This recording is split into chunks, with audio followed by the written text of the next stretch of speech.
जाहीर झाले तर त्यांना शुभेच्छा निवडणूक लढण्यासाठी।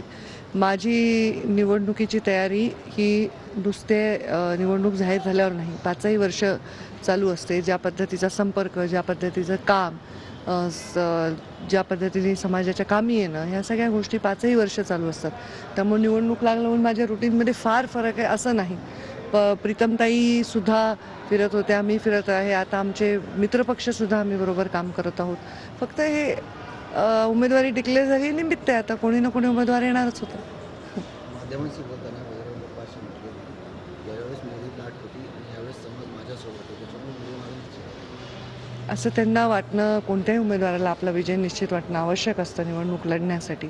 जसं त्यांना वाटतं तसं मलाही वाटतं की लाट आणि सुनामी हा वेगळा विषय झाला, पण प्रत्यक्षात काम लोकांच्यापर्यंत पोहोचण्यासाठी फक्त 5 वर्षाला येऊन मतं मागण्यासाठी निवडणुका नसतात। त्या 5 वर्षात तुम्ही काय करता?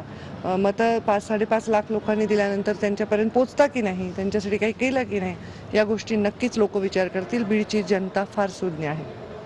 तरी युतीमध्ये तिकिटांची बरीच अदलाबदली होते आणि भाजपच्या दबावाखाली शिंदे गटाचे उमेदवार बदलले किंवा राष्ट्रवादीचे उमेदवार बदलले अशी चर्चा सुरू होते आहे।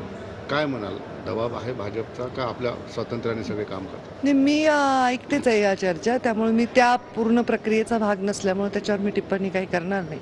मी माध्यमातून बघते आणि माध्यमातून आलेल्या प्रत्येक गोष्टीवर फार प्रतिक्रिया द्यायलाच पाहिजे किंवा कुठल्या व्यक्तीने कुठली टिप्पणी केली त्याच्यावर प्रतिक्रिया द्यायला पाहिजे असं आवश्यक नाही। बीड तुमचं होम स्पीचच आहे, तुम्हाला नवीन नाही, पण काय तयारी सुरू आहे? नाही, माझी तयारी नेहमीसारखीच आहे।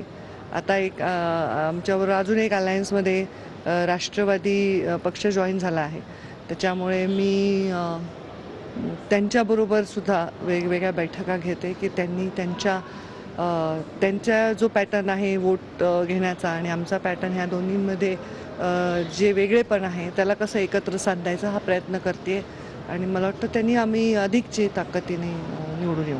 धनंजय मुंडे नेहमी विरोधात तुम्ही एकमेकांच्या असायचे, अख्ख्या महाराष्ट्राचं लक्ष बीडकडे असायचं। यावेळेस कसं वाटतं की धनंजय भाऊ तुमच्यासोबत आहेत?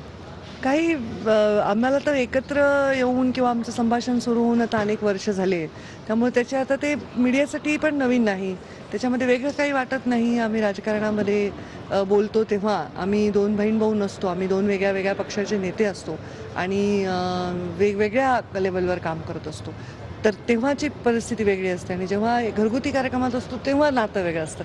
तर आम्ही बसतो तेव्हा वेगळं नक्कीच वाटतं, ते म्हणून नाही, त्यांच्याबरोबरची जी टीम पण आहे, म्हणजे जी पूर्ण राष्ट्रवादीचे नेते ते सगळे मोठे आहेत, आमच्याहीपेक्षा दोघांपेक्षाही मोठे आहेत। 20-20, 25-25 वर्ष आम्ही जेव्हा कॉलेजमध्ये होतो तेव्हापासून ते राजकारणात आहेत।